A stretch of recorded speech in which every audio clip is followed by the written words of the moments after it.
Bonjour chers fidèles téléspectateurs d'Inews Télévision et bienvenue dans ce nouveau numéro de votre émission préférée, Les Révolutionnaires.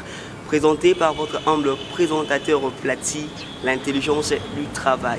Kaka ndenge na yebisaki bino na kati ya émission oyo tokoyambaka à tout moment ba révolutionnaire bokobandaka ko découvraka bango et puis tokoyebaka ya yambo bitu ya révolution na bango ezani bazo sala ngo po na nini soki eza na lolenge ya malamu to na lolenge ya mabe. Je salue tous nos fidèles abonnés de partout là où vous êtes, partout dans le monde. Merci pour votre confiance et fidélité au sein de votre chaîne, notre chaîne Inews Télévision. En particulier l'homme simple José Yungu et puis Maman Rose, la patronne à notre sponsor numéro 1. Na Bossani Pété, Maman Karine Louti depuis Australie, Josepha mon ami de France, na Paris, na France, na Pessio Mbotebele. Ce qui vous a recevoir un 5 sur 5 de partout là où vous êtes, c'est grâce à Richard RMMP. Oyada juste na Simaya caméra pour vous proposer ce belles images. Sans plus tarder, ce qui régit Azali Monoko Mokonangaï ako fongo la penda bilili to découvrir Moyambi to invité nangai ya mkolomwalelo na kombo ya Thomas Sankara, le jeune révolutionnaire congolais. C'est avec lui que toko fongo la penda masolo. En titre ya basije o tokolobela, toza kolobela mingi ya liboso actualité au ezali au top en ligne et puis to beta masolo na o etali dossier ya Lamuka ndenge toyoki ke makambo eza koloba ma parci par là que Lamuka ekufi donc écidé na nouvel élan ba panzani ba kabwani ba bebani donc lelo na nzela ya Thomas Sankara le jeune révolutionnaire congolais. Ensemble avec lui nde to ko découvrir est-ce que makambo toyo ka oneza ya solo to ya lukuta soki déjà tokoki kofongola masolo mbote mwana mboka. Merci beaucoup Mbote Sengebeli ako kabino na ngonga oyo nalina sengona on epi nalina kanda makasi ya nini ye kanda na ngai eza du fait que na ndenge nazomona ba politicien ya mboka ya Congo bazana patriotisme te bali na lolenge wana ko battre la peuple te donc na yango ezopesa nga kanda et puis ezopesa nga mawa te temporiser kosilikana non na silikite s'il te plaît na silikite ezali ne lolenge moko epesi nga kanda na bi epesi nga kanda dede epesi nga mawa en cas où les politiciens ne se respectent pas en cas où les politiciens ba éviter les pays souffrent un problème des alliances politiques. Donc depuis l'indépendance, depuis 1960 que notre pays souffre un problème des alliances. Temporisé. Merci beaucoup. Vous êtes suivis partout dans le monde sur Inews Télévision. Un mot pour nos fidèles téléspectateurs qui nous suivent de partout. Dodo Malembe. Un mot. Merci. Napesi bango mbote belé esika bazali ba continuer kolanda biso to ali d'abord mouvement citoyen Salumbumba, deuxièmement to ali ba révolutionnaire congolais. Oh baliko incarné Valéria Congo baliko incarné babi kete tokozonga te sima makambo oyo babandaki kosala pe makambo oyo classe politique ya lelo ya kati ya kosala na yango ndo moni na ya awa na esprit ya kanda na esprit ya révolution ya muleliste mulele Pierre wasaki révolution d'abord en tant qu'un Congolais wasaki révolution liboso biso pende tozobota na esprit ya révolution l'esprit lumumbi c'est na kati na biso. Merci beaucoup mwana mboka bandeko balandi ya Inews Télévision na bandi ke to fongoli déjà masolo et puis boza ko comprendre na bokebi mingi koleka kaka ndenga wuti koloba ke azali moko ya mouvement ya ba révolutionnaire oyo ebengami na kombo ya Sans Lumumba oyo to yambaka na mikolo mauti makoleka bobo mulele oyo baza moko ya mouvement wana lelo na yambi Thomas Sankara yepe azali moko ya mouvement kaka ndenga solo baza na kanda mais tokoleka to découvrir kanda na ye ezali po na nini yambo tokota mwa muke na masolo tolingi toyeba babengyo na kombo ya Thomas Sankara le jeune révolutionnaire congolais. Expliquez bisous pourquoi kombo wana. OK, merci. Boton Debele esika kombo wana wuti pourquoi Thomas Sankara ali révolutionnaire à liboso congolais abana ko incarner valeur ya Afrique abaki ako participer te na ba kokosono ya ba occidentaux ba to G20 o bali ko manipuler peuple africain. Thomas Sankara qui moko a télémela ki bango bi que non je ne peux pas participer impuissamment na ba ma BO naza komona ba Afrique ba occidentaux ba komela biso. Donc na yango kombo wana ezoya na système ya révolution o lumumba linga ki asala vu que bango balinga kite makine to botami lusuma révolutionnaire rebelle balumumbiste belé. Merci beaucoup moi Mboka. Motuna yami balé yamboto kota na masolo. Pourquoi bo bengani lisusu mouvement sans Lumumba? Kaka ndenge outi koloba koza moko ya mouvement wana. Pourquoi bo bengani na kombo wana? Merci. To bengami na kombo ya mouvement citoyen sans Lumumba parce que toi li ko incarner idéologie ya Lumumba. Lui tu o Lumumba tikaki na kati. Oyo batu oyo balinga kite ke Lumumba continue lui wana. Biso lelo ba jeune congolais, ba jeune ba li conscient, ba jeune révolutionnaire. Nemboka ba komona ba Thomas Sankara, c'est pas les hommes à blaguer. Bali ba tout le monde connaît biso terrible, c'est un homme qui a mis les occidentaux na mire. Les lots, ceux qui ont occidentaux va compétiner au Congo parce qu'on a des politiciens, on a leadership en Afrique qui est faible. C'est que Yopé au Kotia ba occidentaux en mire. J'ai dit mon objectif, mon opinion. D'abord, les à remettre les bangos hors état de nuit parce que c'est eux qui nous manipulent. Parce que Kotia bango na mire. Na Kotia bango na mire. Et si ka Thomas Sankara tika ki, et si ka Lumumba tika ki, moi je vais continuer à Kotia bango na mire la eloko wana. Lumumba ba kanga qui est pour la vérité, pour la droiture, pe akufela ki nango yo kondima pe ba kanga yo na makambo oyo komema changement na mboka puis okufa po nango yo kondima. Et Zali les Kamaba Congolais, attention, les problèmes du Congo, il faut prendre ça au sérieux. Ça date de longtemps. Parce que excusez. Merci. Na epananga ce qui baille na soutien à peuple, vu que soutien les autres pas à peuple. Basala Kamakamana parce que ces gens-là viennent à soutien les gens d'en haut. Quand je parle les gens d'en haut, baya kana sous leadership, ceux qui ont moni France à côté na quantité, Amérique à na kati, nani Angleterre à na kati. Mengai oyo nali na soutien ya peuple congolais nali ko banga eloko moko te toali na esprit wana ezali makila na biso ali kamamboka na biso je ne laisserai jamais en aucun jour que te batwana ba ko manipuler ce peuple au 21e siècle où les peuples cherchent comment se développer où les peuples cherchent comment trouver sa liberté. Merci beaucoup mwana mboka ozambanga danser. Merci vraiment ezali bongo parce que mboka ezali na niveau moko ceux qui ofandi ba ko fandela yo. Isengeli pembanga wana matana niveau wana na échelon wana ba échelon na ba étape pour to yeba ko bisa bango ete to ali peuple oyo ali conscient to ali peuple ali makasi ali tout il peut tout faire mais mbanga ngobe soki leki oyebi ke ba loi bezali. Oui bon, mais je sais na yebi ke mboka o to fani to ali na ba nani ba mibeko kati ya mboka na bosa nyango te kasi yanga o na koloba oyo soki ali kete ali or nani mibeko à l'état ou l'état wana ya ko lukangai moboko na boloko ezala pona nini elle a ici ka obakani mutu batie mutu wana pote mutu wana ala ta esprit ya kimia elle a ici ka te kenda ko banoko la rabat ya linda ko mutaki afandi wana ezate ici ka ke okende wana bakende ko torturer yo basalo n'importe quoi non c'est jamais vu. Merci beaucoup mwana mboka Thomas Sankara jeune révolutionnaire congolais pour na ba intervention on a kolinga sikoto fungola masolo ya CG na biso du jour kaka ndenge na lobaki to kobeta mo muke lisolo ya actualité et puis to kolobela mingi na mosino situation ya lamuka vis-à-vis ya actualité par rapport ya trouble au ezalaki na est quand même États-Unis au to banaki ko lobake azana sima ya Rwanda. Mais na minute oyo apesi ordre que Rwanda a se retiré biso beto se retirer kimia ekota nanga muna bino ba révolutionnaire ndeko na ebiso kete omoni likamwa est bani depuis 1994 tana ko ebiso 1994 ngana na botamité aujourd'hui j'ai 25 ans je n'ai pas peur de le dire j'ai 25 ans bitumba est bani ngana na botamité jusqu'à présent les occidentaux nous manipulent toujours ils manipulent nos politiciens comme ça. Nous ne sommes pas là pour prendre l'auto de la quitter parce que les Occidentaux, au Amérique et le Bible. Non. C'est du jamais vu. C'est du jamais vu. Ah oui. Les États-Unis ont à lobby que donc Rwanda s'est retiré, Bisobeto s'est retiré, ça n'a pas kimia écoute à l'Est. Est-ce que à Saliango, na sens ya koluka penat P, to ezali ba donc ba jemoko sous balinga ba tourner na kati événement. Ezali distraction par peuple congolais. Moi j'informe les peuples congolais partout où vous êtes, même si vous êtes où. Soyez éveillés, réveillez-nous.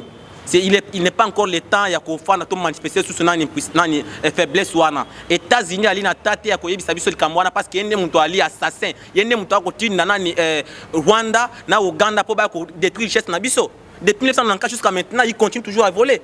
Les lots de l'Obano batam na est qu'on a bandé wana ko kata ko kufa. Ni likamuni na États-Unis à lobby. Mais quand même kimikoti. Kimia yana kata ko tete parce que stratégie ya malunga eza na place té. Et c'est ngeli ba tiande stratégie moko bo eza kete et stratégie wana eza eye po na ko sa kimia. Mais ceux qui kete po na bongo bae po ba disé biso lobby Rwanda akota kaka sima bazo qualifier ngo ke ceux qui M23. C'est pas les M23, c'est les Rwandais et l'Ouganda. Hein? Mais Paul Kagame boya kiango a lobby que problème il y a ba congolais na est entre bango na bango kuna na. Les problèmes du Congo, je vous dis, ceux qui s'autoproclament, je l'ai dit devant les médias, ceux qui s'autoproclament garant de la paix internationale, la MONUSCO qui est complice derrière les Rwandais. Ils soutiennent les Rwandais, ils donnent les armes aux Rwandais pour venir massacrer et voler nos richesses. Hein? Bazana origine na yango. Exactement comme basala wana te bazali na kati ko sa peuple. Il y a seulement makambo lo bana. Na lobi makambo nazo ba j'affirme, j'assume mes mots. Na bi bali ba eli distraction ba monsieur pas peuple. Peuple, prenez-vous en charge. Il n'est pas encore tas de distraction. Nous devons nous prendre en charge. Ceux qui sont comme les occidentaux, paroles, sont des paroles démagogiques, ça n'a pas de sens pour le moment. Hein? Comment ça fait que tu as souffert pendant autant? Vous trouvez ça? Au monaki bisika MONUSCO a zo ba munitions AP ça ba M23. Na lobby boye. Bon, objectif on est na carte Afrique la gagner. Pour maintenir la paix. Alors ceux qui batinyo te kende sika wana ke nukanga policier ba te kende sika kanga mtono yana ai. OK sika na mtono kanga right. Mtongo asu kojeka kusala mabe. Donc yonde mtozali nani assassin makambo wana. C'est que ali MONUSCO. C'est que MONUSCO makambo est ya kota ngo. Le vrai problème c'est MONUSCO. C'est MONUSCO qui donne les armes aux Rwandais. C'est MONUSCO qui donne les armes na Ouganda pour massacrer et voler nos richesses. Nangambu na bino ba révolutionnaire ba résistant. Ndenge boyebi ke MONUSCO de mutaza ko sponsoriser en quelque sorte na lo batabongo ba M23. Nangambu na bino bokani ko sala ni na dossier MONUSCO. Merci Ali Motuna Malamu. Peuple congolais, je vous invite tous na révolution. D'abord récemment na uti la marche a wako bana na Sosimat tina ambassade à Russie pour demander une coopération militaire russo-congolaise. Et Ali j'ai ya osakana nangote. Laissez MONUSCO tatolo MONUSCO si une fois tu me prendre en charge tout ça les révolutions tout ça les mouvements populaires pour chasser la MONUSCO au pays les tout va marcher on va déboucher certaines choses qui ils ont commencé na kati mboka na biso objectif na biso ba révolutionnaire ça que un to benga la MONUSCO na kati mboka tous ceux qui sont liés derrière la MONUSCO qui amènent les armes pour donner Rwanda et Ouganda to lobby angwete biso mouvement citoyen Salumbumba. La coopération militaire, c'est Lumumba qui l'a dit depuis 1960 qu'il est temps de retourner les regards vers la Russie. Et alors nous aujourd'hui, les peuples congolais conscients, nous sommes venus devant la Russie, la MONUSCO, taclé, nous demandons les coopérations militaires avec la Russie. Les Occidentaux ne sont pas sérieux. Ils ne sont pas sérieux. Si beaucoup bengana MONUSCO na katsamboko nengeni ni bino ba résistant. Toali tarif so qui était na Combo Thomas Sankara, mais c'est Bango et même ceux conscients, ils le savent. Ils le savent. Hein? Ils le savent. Toko Bengana Bango na ba marche. Les peuples maboti kalate. Ceux qui boki mouvement citoyen Salomumba et Pessibino Mondo de Kebo Manandela pour la révolution. Cause à l'excité. On a déclaré l'indépendance pour nous tous.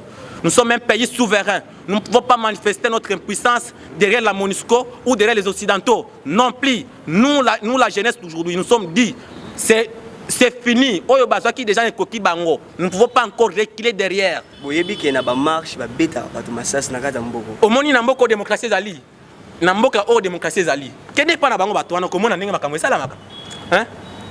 Na kati ya marche babeta bato masasité. En cas où les gens babimi na nzela, c'est là ba norme o mboke sengemelami. Bazo déclamer c'est en droit on dit quoi? Les droits qui se réclament pas à ses pairs. Vous voyez? C'est notre privilège. Ce qui est le cause qui était chemise za yo. C'est comme tout ça ngabo tolo yango ko fana kimia te pour déclarer yango. Bino ba révolutionnaire boyebi ke na mboko ezalaka bongo mais pourquoi bozo benga peuple baya ba soutenir bino bo ça la marche pour bo benga la MONUSCO pour ba kufa. Bakokufa te mutakokufa na mboka mutakobuma moninga na mboka oyo azate. Si les occidentaux ba chars de combat na si les occidentaux les chars de combat là ce sont les Congolais qui utilisent, ils ne vont pas massacrer les Congolais. Ils vont massacrer l'air, ils vont massacrer bateau ba complice na bango wana ba ja na bango ba bali ko tinda wana. Merci beaucoup mwana mboka Thomas Sankara. Je pense que l'homme simple José Ngwaza ko sebela na ba intervention na yo to kota siko na sujet du jour o ezalaki sujet phare dossier la muka parce que toza koke de malem na koshite toza koyoka ke mikolo oyo ezali na makambo makoleka na kati ya coalition la muka oto yebi ke ebele bazalaki ebele bloc ya bambemba banani oyo oyo ya katanga nani Katumbi. Moïse Katumbe ba Martin Fayulu ba Adolphe Mozitu na batu mususu mais ebele bakenda oyo batikala oyo toza komona kino mikolo ezali le président élu Martin Fayulu na le premier ministre honoraire Adolphe Mozitu Alejidi bango nde batu batikala ki na kati ya lamuka mesiko mikolo oyo makambo makolika toza koyoka na matoyi ke nouvel élan depuis ba pesi bango gouvernance. Il y a la Mouka, coordination, il y a la Mouka, merci beaucoup. Bah, Bomi la Mouka et Koufi des autres côtés Makas. Limbolé la biso, Makamoto, mais qu'on comprend dans la musique. Ok, Bana Mboka na ici quand on a tondi bien na boton de belé. Yami balé lisu sangwana. Omoni drapeau o yango ezapi. Drapeau yango na moni ko elongwe. Nataki drapeau moko ya momoko la Mouka awa. Pour la sabango la Mouka ali. La Mouka d'abord ezaki nini? La Mouké Ali, lui, il y a peuple congolais. Et lui, il y a peuple congolais. Et là, qui va diriger, il y a Est, Ouest, Basangani, pour la Bonne Cambo, et Sango va venir la Mouka. La Mouka est Banaki na Awati, la Mouka, comme la Mouka est mis depuis na Genève. Taba police, il y a Mboka Congo, il y a Sikamoko. Il faut pas bien na Moutoua, là, qui n'a qu'à Mboka Kabila, à Brossa Makamabé, à Sala, il y a Malunga, pas peuple. A comme on manipule le peuple, que ça fait n'importe quoi, à Bossani ba mission na ya là qui quoi mon camion président de la République. Yango wana abimisa ki lamuka. Ta bimisi lamuka au moins que basanga na babimisa nani babimisa nani idée ensemble mais on a babimisi individu. Babimisi individu, le premier qui m'étonne, c'est ça. Babimi individu comme on aime c'est Martin Fayulu, je le dis j'assume, Martin Fayulu. Individu. Oui, oui, as un individu, babimisi Martin Fayulu quoi candidat comme opposition parce que opposition excusez yoka babimisi dauphin ya lamuka individu ndenge. Yoka na biboyi. Ne ba pesi kombo ya lamuka. Opesa kombo ya lamuka, siko esengeli ba misa mutu moko na lamuka za kwa mutu azoka malamuka. Oya kwa posile kwa nani? Ne na bi kombo ya individu. Yoka nga yo malem. Yoka. Na yango wana likambo eza wana likambo misi dauphin o akoprésenter lamuka na ba élection. Non. Naza kuna na biboyi. Même si dauphin likamute. Toke alors seulement. Na yango ba misi individu wana. Ba misi individu wana po ya ko sibe makambo lamuka. Siko individu wana ba misa ki wana. Et il va qui préparer pour la opposition. J'assume, mais ce matin, il n'était pas préparé. Le programme de matin, il faut pour le 26 provinces à Congo. Pour assurer la grandeur de la RDC. Excusez, j'ai la parole encore. Le programme de matin, il faut se préparer déjà en tant que candidat dans l'opposition. Parce que c'était brusquement. Bon, merci. Vu que tu as choisi qui sous-souté. Yokanga malam. Choisi qui sous-souté. C'est qui tu renversé régime. Ou même que tu renversé système. Alors que maintenant, Balingi va renverser la personne qui était Kabila, qui dirigeait le pays pour les Natawana. Bah, il faut renverser Kabila. Tu vas renverser Kabila, bah, il faut pas renverser Kabila avec une élection. Vu que M. Martin Fayulu m'a dit déjà, j'assume, Azaki soutenu dans 4 leaders. C'était Adolphe Mouzito, l'ancien premier ministre, un homme plus populaire que j'assume même. Non mais c'est Jean-Pierre Mbemba. Non mais selon yo, selon peuple. Parce que c'est le peuple. Adolphe Mouzito il fut ancien premier ministre. Mais Makambasa Namoko c'est jamais vu. Depuis 1960 que Mobutu nani Kasaba Tika Bidé Mboka na 14 milliards, Mobutu a tient par terre. C'est M. Mouzito a récemment en 2006, où a Mati Bidé Mboka, Tomati Commission qui n'a combien wana. Mboka zaki par terre. On n'a fait même pas l'armée, on n'a fait pas quelque chose à faire. Alors na yango, ne ba ngisi babimisi Martin Fayulu. Tabaye na yeba kene élection. Réellement to gagner élection. To gagner élection, ma problème to gagner yango. Tato ke poto gagner ma pona misili, baye monsieur Kabila. A commis parce que ceux qui bo gagner qui ma pona mi binonde batu, la muka polinga ki bo kamba mboka. Merci. Nabi Boye. Pouvoir, nous sommes un peuple souverain. Congolais, prenez-vous en charge. Au Moni Bamabe Oyo, c'est commencé depuis longtemps. On est voté mutumsu loka mukambiamboka mais bakoya ba moni mutumsu abimi loka mukambiamboka et puis on pour pas passer bokonziwana on vous exige ba accord c'est pas ça. Nous sommes un peuple, nous devons déclarer ça. C'est M. Martin Fayulu qui était élu grâce à soutien Adolphe Mouzito, soutien à Jean-Pierre Mbemba na Est, pardon na Équateur, soutien à Moïse Katumbi. Ne ba sali Martin Fayulu, mais Martin Fayulu n'était pas connu au Congo. Maintenant quand les noms aïba na mboka. Maintenant, pour appeler sa légitimité, pas peuple bateau, appeler ça qui les 4 leaders, on va saler poids à l'eau là-bas ton ndako. Mais non, m'a commis, que ça n'importe quoi. Mais c'est même à Monique à place aussi, Mata et Sengena Bendana. Moi, je suis Bendani. Ah, quand tu m'as dit Simbate à Bendani. Combien de gens Zagini, Bamon qui était place au tu raté lui, tu n'es pas peuple. Sengeni Bisoto Bendato qui n'a pas pouvoir, qui est ignorant, Union sacrée. Bon, exact, union sacrée, c'est ça. Bakene union wana. Ta bakene union wana kuna. Côté bakene kuna bila malunga kuna pe mona ate. Bakene union wana te, bakene union sacrée. Bakene union wana parce que quand on dit l'union dit sacré parce qu'il n'y a pas de sacré là-dessus. Il n'y a pas de sacré. J'assume. Il n'y a pas de sacré. Mwana mboka dodo kolo zala malem, zala posé. Oloba ozana kanda na yebi. Hein? Union sacrée. Au bout du koloba il n'y a pas du sacré na katia union. Il n'y a pas de sacré. Pour faire comprendre biso sacré mo ezate ya lolengini. Il n'y a pas de sacré parce que les gens qui sont là dedans, ils profitent de leurs intérêts et les peuples les bateaux batini ba on a union ils ne bénéficient absolument rien. Ce seul ne va pas c'est pas peuple. Les peuples nous souffrent à l'est du pays. Nous chantons dans notre hymne national. Nous assurons ta grandeur. Est-ce qu'aujourd'hui l'Union sacrée est capable d'assurer la grandeur de la RDC? Impossible. Nous chantons quoi? Nous bâtirons un pays plus beau qu'avant. Est-ce qu'aujourd'hui l'Union dite sacrée, que vous appelez sacrée, est-ce qu'on est capable d'assurer? Peut-être na deuxième mandat. Deuxième mandat. Non. On ne peut pas conjuguer le verbe peut-être deuxième mandat. Le Congo est si grand. C'est pas un préfère que c'est le marque. Pourquoi na lobby peut-être na deuxième mandat? Parce que premier mandat déjà ici. Donc on a une année étikali et l'eau ça là. Ils ont peut-être na deuxième mandat. Ce qui va jouer en haut les choses bakoki ko tonga Congo na lolenge balobaki ke allemand d'Afrique en quelque sorte. Omoni. Les Camerounais, les Congolais, on a eu plus de 1000 promesses aussi au Congo, messieurs les journalistes. Tous les promesses, c'est belé à un gouvernement. Vu que mais la personne n'était pas la position à supporter charge wana.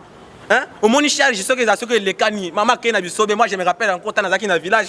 Na moni mama na zamba na biloko charge zaki belé siko kimwe kitche na mutu charge moya ko kaizate. C'est de même avec le Congo, un pays de 100 millions d'habitants. 26 provinces, c'est pas des blagues. Donc, au sommet, ma bassine à bilo. Ah, papa, mais c'est pas des blagues. Mais quand moi j'attends les problèmes de Kagame à l'Est, mais ça me dépasse. C'est là. Nangambu nabino ba politicien. Tant que boyebi Congo, ils allaient locaux là, maman oya mimi bassé moko ezana bilo ko et donc il y a kilo na mutu.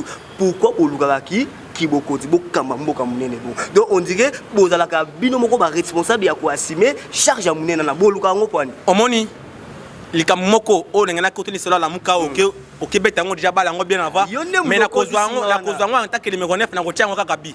Likambo ezana ezali ndenge. C'est ça mais tozana yo. Teresa yo. Teresa na bala ezana ngai. Na yango to lukaka te pona koyako d'abord eloko liboso. Moi je sais, dans le village, si on nomme tout le monde mon village. Par mettre mon peuple, les gens mon peuple pour combattre la norme belle. Alors, tu as une stratégie, il faut une stratégie. Il faut une stratégie. Nous avons deux catégories de politiciens au Congo que j'ai dit, dans la chaîne Nabiso Oyo. Nous avons les politiciens qui attaquent le pouvoir de Kibokonzi. Na simaya malhonnêteté, bazo Kibokonzi. Na lolenge oyo sengeme lamité, na démocratie. Bazo Kibokonzi. Excusez, bazo Kibokonzi selon l'oligarchie, bazo Kibokonzi selon les monarques, bazo Kibokonzi en tant que les démocrates. Alors biso lelo awa. D'abord que je félicite mon vieux Adolphe Muzito. Ali un vieux qui a des projets pour libérer le pays parce qu'il attend que le pouvoir émane du peuple mais qu'il n'émane pas des individus qui ne dépendent pas des individus. Banda to banda qui émission mutuda ko féliciter kaka Adolphe Muzito. De ce que yo zapi na makamoko de près au salaka na Adolphe Muzito. Pour batu mususu zo beta bango bazori ki bachodi mais pourquoi ka kombwana? Alali politicien a incarné valeur nationale et à peuple congolais. C'est un politicien qui ne trahit pas les peuples. C'est un politicien qui est honnête. Quand il a eu la place, il y a la vérité, on dit réellement. Même si les gens sont sacrés, on va regarder combat Adolphe Muzito. Récemment, malem mon amboka. Nabi Nazara qui n'a pas na CCTV mitao. Na communicateur mo ceux qui communicateur la partie abi ah vraiment. Mbele Nazara ngana ni mais le vieux wana Adolphe Muzito qui président amboka. Nebite makamanga ça. Wana yo mutozoloba to peuple. Communicateur wana lobi bongo peuple pe ali conseil parce que musalama na mboka sala ki wana akoti na gouvernement. Objectif nano un mboka kota na kimia. Parce que premier ministre quoi maire ya ndako. Président na quoi papa. C'est comme taola mabiloko na kati ndako ya linde papa. Ndo kana misitemo ka loma ke ayemba ke tena ni Kabila sasa bidimu. Ola kema ke te Muzito sasa bidimu ayebi ke Kabila sasa bidimu. Tandis que ndabala mabiloko na ndako ya lakine Muzito.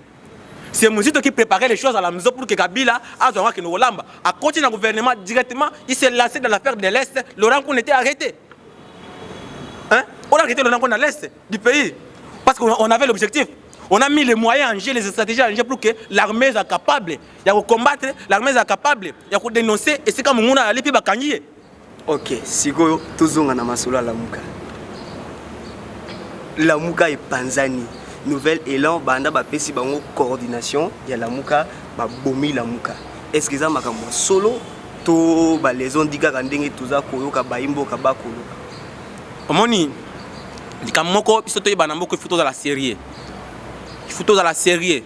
Quand on n'est pas sérieux, toujours risquer à la conséquence et ça n'a pas effet moko et koko ela oya mabe. Parce que mboka oyo yali moka osakana nangote. Lamuka ezali. Lamuka ezali lui peuple congolais. Comme na bande ko le belé tout à l'heure qui a 4 leaders. Sur 4 donc ezali ko lokola nani 3+1. Na Martin Fayulu. Alors tato yeto kei na nani na élection baninga na bamoni kete awe ko simba tevi ke bayibi kibokonzi. Nous, il faut que nous on s'enrichisse. Nous sacré sans conscience à peuple, sans nani kolinga peuple. Ça va que nous va servir à peuple, va servir peuple à mon côté. Tu sais la lamuka quoi des leaders. Les leaders la lamuka tu fais la lamuka. Ne comme soit na moni qui était awa ça ne va pas. Kabila o ya bana ko finga. Que Kabila excusez. Ne comme mususu ngwa na moni ça ne va pas nani. Mais le président il Martin Fayulu. A moni qui était awa ça ne va pas. Albiete nani ndeko bana ko finga nani mais c'est Kabila. O Kabila bumimboka, Kabila sali boye. Voilà. Nous devons être sérieux. Attention, nous devons être sérieux. Nous devons être sérieux. Allez, Yazui, à quel abongi na bloc moko dit bloc patriotique car enfin a Bossani lui tu oyo tonga déjà ndako e comme na 7e niveau. Et tikali yo ba nemi ba le posi di sandako wana. Yo zwa ngo buka ngo bana tonga ndako musuli obana fondation na se. Aki tonga nani asala nani bloc moko bloc wana bloc patriotique. Bon, na bloc patriotique wana okosala na nani? Okosala na muntu oyo baki bokonzi ya peuple, to okosala na muntu oyo batu mususu. Dede a Bossani ba alliance, ba contrat politique, ba alliance politique. Parce que Lamuka a les plateformes électorales, il y a les regroupements politiques, mais il y a les regroupements plutôt les regroupements politiques. Tu as les partis politiques na kati. Donc nous luttons pour que nous ayons de bonnes élections. Nous allons continuer toujours avec la vérité des urnes. Ndeko Martin Fayulu. A comme continue à communicateur et à parlementaire de Nico Mayengele que je l'ai dit, j'assume mes mots. Nico Mayengele. C'est un communicateur de parlementaire debout. Parce que pourquoi? Azali na fondation politique te. Azo le kana média. Imaginez yo papa nandaku moi na mili bana zo kana finga bato. Bako finga mwana na te bako finga ne papa na yo. Nico ali décidé. Nico na média ko finga ancien premier ministre Adolphe Muzito. Le président il Martin Fayulu a quoi ni. Donc c'est-à-dire que yem toti na bango. Un d'abord ce que je suis en Mboka. Muzito était premier ministre, ministre de la budget, à Kena finance. Il y a laissé des œuvres qui sont là, que personne ne peut même toucher. Que personne qui sont encore parce que même si maintenant, ok, ou même que vieux wana somba confiance wana kete. Confiance on encore somba ngo. Ceux qui commis boy batam seront na Muzito comme président, tu travailles ensemble pour kosunga Mboka. Mais lui il a que l'envie à comme président de la République, c'est pas ça. Le problème que nous avons, d'abord aussi c'est ma camote dans la famille. Si ma famille tu ne vas rien faire. Donc d'abord il faut toucher les sols. Si les sols, notre pays n'est pas encore libéré, même si nous on changé 1000 présidents, mais c'est Martin Fayulu vient comme président, mais c'est Muzito vient comme président, Mbemba vient comme président, Kabila vient comme président, on ne va rien faire. Merci. Merci pour notre intervention. Tout ça qu'on connaît déjà na Souka, média ezali ngonga, mais na kolinga to yo kapé voix du peuple na rubrique o tolobaka la voix du peuple, to yo kapé opinion ya peuple par rapport ya masolo tout ça ko betawa et bon to zonga juste après pour to clore émission ya mokolo mwalelo. Régie à vous. Mbote mwana mboka. Tolingi to yeba toza wapi et puis kombona. Toza na Gombe na pembe na hôtel de gouverneur provincial. Merci beaucoup mwana mboka nazaka na mituna mibale nazali kotuna yo tozo kende na maponami awa na 2023 ndenge omoni le président en place Félix Tshisekedi atambwisi mboka est-ce que akozala relié pour na deuxième mandat oza ko yanolanga selon yo? En tout cas selon nga namoni que deuxième mandat e penza ozo souté po elo asalelo malunga te Congo bébé abebisi penza Congo. BBC Congo ndeti na domaine nini epi na makambo nini? Na misala o ya Congo pa bongisa ezobonga te nyonso o esengeli pona peuple congolais azobongisa te. Neti azokonegosia na nani Kagame se Kagame o azoboma biso. Azokonegosia na epo bayokana na se mais abomi déjà population ya Congo. Futo boma population ya Rwanda avant to négocier. Mais aki on négocier avant maintenant to bomi population ya Rwanda te. Na sepilité na mambo sala wana vraiment 2023 ozosu bokonzete. D'après yo na ba homme politico batikali nani o ozali komona ke peuple akoki ko voter abima président d'après yo? En tout cas d'après nga na Congo nyonso baebi nani ancien premier ministre Adolphe Muzito Fumumpa ye penza population nyonso peuple lobby était 2023 yenda obima président de la République démocratique du Congo. Merci beaucoup moi. Tozali wapi et puis kombo nani? Kombo kunwa na Kisenge. Tozawa. Tozala Kishasa. Merci beaucoup mwana mboka. Motuna nanga ya liboso ezali boye. Toyebi ke République démocratique du Congo ezako kambama na le président oyo abengami na kombo ya le Félix, donc Félix Antoine Tshisekedi. Est-ce que le lenge akambeli mboka na mandat ya liboso? D'après yo akoki kozwa deuxième mandat na ba élection ndenge toza kokenda wa peuple akovoter lisusu selon yo? Na moni lokola komema zome biso tozo kendele komemane eza kitoko te. Ezali soki a changer modalité ya komema biso akoki kozwa kimokonzi. Donc soka changer na inano etikali akoki kozwa. Na bia zomema biso kitoko te. Mais na matate soki a changer akoki kozwa. Mais azomema biso kitoko te. Merci beaucoup mwana mboka. Motuna ya suka ezali boye. À part ye na ba homme politique nyoso batikali nani akoki koza na chance ndenge toza kokende na ba élection boye peuple a voté et puis abima? Na kolo bake bako voter ata mujitu wana moni akobima. Merci beaucoup mon ami. Merci. De retour sur ce plateau. Wana ezala ki rubrique o toyo kaka elobeli pe ya peuple basali biso déjà ngonga ke ngonga ebandi ko chité. Donc répondre nga na moi mukuse po to silisa. Na uti ko poser question ya lamuka mais ou répondre nga te. O betelinga masolo belebele baniko banani bambema banani mais ou répondre nga te. Na na posa opesa nga motuna e biano na motuna naza kotuna.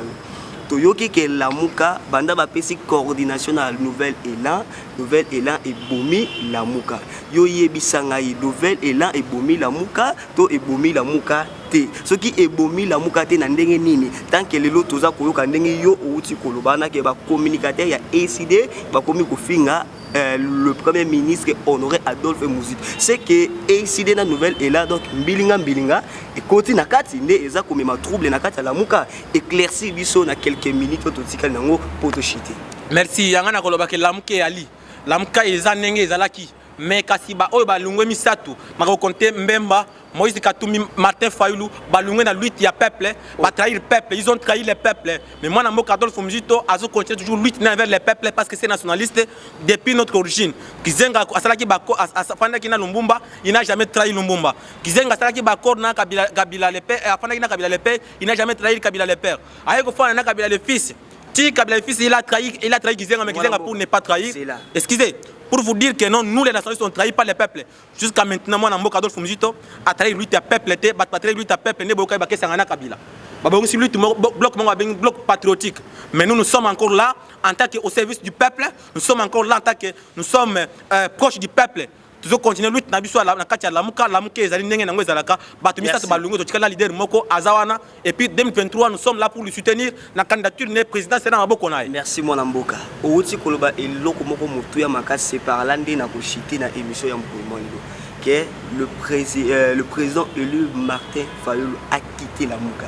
Est-ce que ils ont sorti moko médiatique ou ya sali a prononcé na munoko na ye to moko ya ba communicateur na ye ba lekina nzela ya etando iketo ya mukuseto ya munene balo ba que le président élu Martin Fayulu a quitté la muka to yonde mutozo lobango. Merci. kolungwa moni kolonga ta ba mema balongwa ki basaki déclaration moko te ke tolongwa ki lamuka kasi selo nek tozaki ensemble tobeki mutuma o trahir luitu oyo abimi libanda ya luita kei ko sala eloko moko boy songolo ezali ba korwa ezo tambola te elongo eza nzela moko te ezo bala na te na makanisi ya lamuka c'est-à-dire mutu na trahir lamuka ça sona kati ya lamuka te donc c'est de même matin fa la tiki lamuka akebongisa bloc moko bloc patriotique na banguna bato bazaki bokonzi ya peuple mutango ezali ne kabila asali ne bloc wana na komona dia eloko abiki te mutu c'est la personne en question a trahir nini a trahir lamuka a trahir luite ya peuple il a trahi le peuple. Merci beaucoup Mwana Mboka toza kokende déjà na kochite émission na biso et sili awa toleki na rubrique ya suka oyo ezalaka question sans réfléchir. Donc nga naza proposer motuna répondre nga na liloba moko kobetela nga ba discours milaité tout ça. Na osko tozo lobela tant que résistant, tant que sans Lumumba. Na ngambu na bino sans Lumumba. Ce qui va présenter bino par président Omisat. Le président Elie Martin Fayulu, Moïse Katumbi, na Jean-Pierre Mbemba. Que sans Lumumba, vous soutenir Moko pour abima président na kati Mboko, beaucoup soutenir nani. À mon côté. Merci beaucoup Mwana Mboka. Pour nani. Bangono surtout bazo ko incarner varia ya peuple été. Jean-Pierre Mbemba en 2006 a trahi le peuple. D'accord, na lobaki na Mukuse. Merci beaucoup. Motuna Yami Balé. Lelo ozali kolobake Oni a quitté Mboka o. Tant que toyebi ke Oni ezaba américain, n'est-ce pas? OK.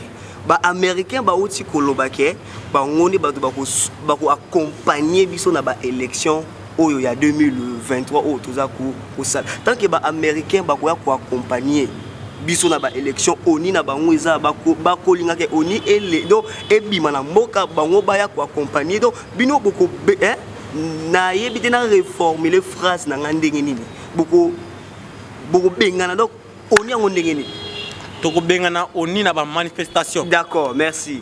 Wana déjà olobaki motuna yasuka pona ko chité soki lelo hein ba armée oyo ba nation o misatu ya liboso Russie ya mibale Chine ya misatu Japon ya suka Corée balobi ke ba telema ba ya ko soutenir FARDC na ba munitions toko compter bino résistant boko compter ko soutenir nation toko soutenir Russie. Merci. Motuna yasuka po to chité soki lelo le premier ministre honoraire Adolphe Muzitu oyo yo o félicité o pesi limemia na makambo belé asala na kati ya mboka o soki lelo akomi mokonzi na kati ya mboka o nini ya malonga wa komema na vie ya peuple congolais kaka ndengo wuti kolobaka problème à Congo ezalaka kibokonte mezama belé nini akomema na sol congolaise do o échanger makambo na mukuse. D'abord nouvelle les alliés na offre politique ezoloba les chefs d'État sans terre. Donc il faut d'abord tozong ça mabelé oyo Léopold azwaki yango ko pesa ko tiango lokola l'état nyon surtout to kabolango na l'état na ba communauté locale. Donc ils alliés ba stratégie mona mboka azwa nango soki azwiki bokonzi il faut résoudre ba problème wana. Donc il y a peine approche moko za la chiffrer. Ils a approche promesse te, ba approche démagogique te kasi za approche chiffrer. Donc ça la nzela autant na budget autant. Merci. Un mot de la fin pour tous nos fidèles téléspectateurs qui nous ont suivis de partout sur E-News Télévision. Merci na pesi bango tonge belé na komo ya Thomas Sankara révolutionnaire congolais ou ali boso na bino ko présenter bino be misaki toko makamno surtout tali la mukato za bino tout le temps était ba policier congolais en tant que révolutionnaire congolais tozali wana pona ko yebisa bino mais prenez-vous en charge notre numéro est là plus 081 98 08 501 081 98 08 501. Appelez-nous Mouvement Citoyen Sans Lumumba. Nous sommes là, nous menons les actions en tant que les anti occidentaux. Tozawana pona ko soutenir le peuple congolais, tozali wana na sima FARDC na yusi zakati ko bunda pe tokotika pe ate sika moko te munguna ya kokamba mabel na biso. Tokotika pe te kete ata centimètre na biso mboka na biso ezala na si eke na ngambu mususu. Merci beaucoup Mwana Mboka.